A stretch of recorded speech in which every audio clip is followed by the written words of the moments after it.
Details of how General Sani Abacha died in 1998. Al-Mustapha. Stay tuned for the real gist. God bless you.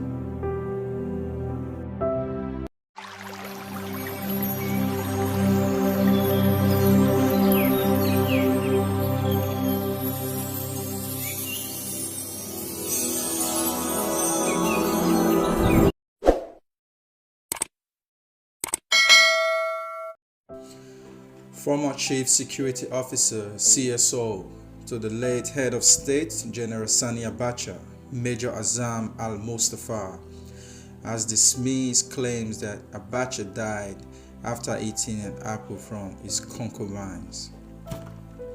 Narrating how the former head of state died, Al-Mustapha said, contrary to the insinuations, the sudden collapse of the earth system of Abacha started on Sunday, 7th June 1998, right from the Abuja International Airport. Immediately after one of white security operatives or personnel who accompanied President Yasser Arafat of the Palestine shook hands with him, Abacha. Al-Mustapha said shortly after the handshake he noticed the change in the countenance of the late Commander-in-Chief, and I informed the aide-de-camp, Lieutenant Colonel Abdalam According. He, however, advised that we keep a close watch on the head of state. He said, later in the evening of 8 June 1998, around 6 p.m., his doctor came around, administered an injection to stabilize him. He was advised to have a short rest. Happily enough, by 9 p.m., the head of state was bouncing and receiving visitors until much later when General Jeremiah Timbot Husseini, the then Minister of the Federal Capital Territory, came calling. It was found of the head of state they were very good friends. They stayed and chatted together till about 3:35 a.m. A friend of the house was with me in my office and he was bidding me farewell. He came back to inform me that the FCT Minister, General Husseini, was out of the house and the State House within the villa. I then decided to inform the ADC and other security boys that I would be on my way home to prepare for the early morning event at the International Conference Center. At about 5 a.m., the security guards ran to my quarters to inform me that the head of state was very unstable. At first, I thought it was a coup attempt. Immediately, I prepared myself fully for any eventuality.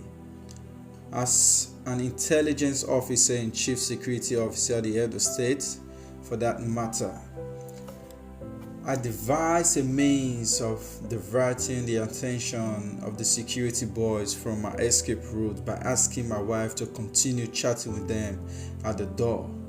She was in the house while the boys were outside. From there, I got to the guest house of the head of state before them. When I got to the bedside of the head of state, he was already gasping. Ordinarily, I could not just touch him. It was not allowed in our job. But until situation on ground, I knelt close to him and shouted, "General Sani Abacha, sir, please grant me the permission to touch and carry you." I again knocked on the stool beside the bed and shouted in the same manner, yet he did not respond. I then realized there was a serious danger. I immediately called the head of state personal physician, Dr. Wali, who arrived at the place under 8 minutes from his house. He immediately gave Oga, General Abacha, 2 doses of injection, one at the heart and other at the closed neck.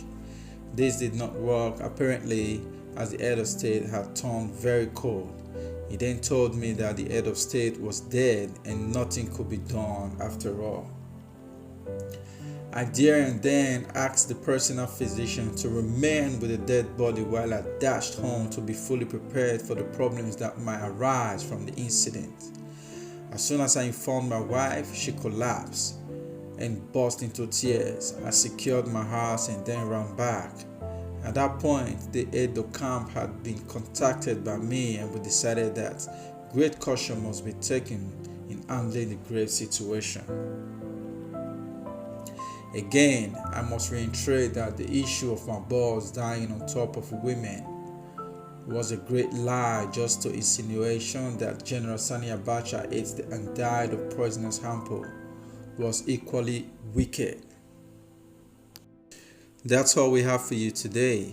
Stay tuned for the part 2 of this same topic. And if you're new here, please consider subscribing and be part of the family. Stay safe, guys. One love and God bless you. Bye.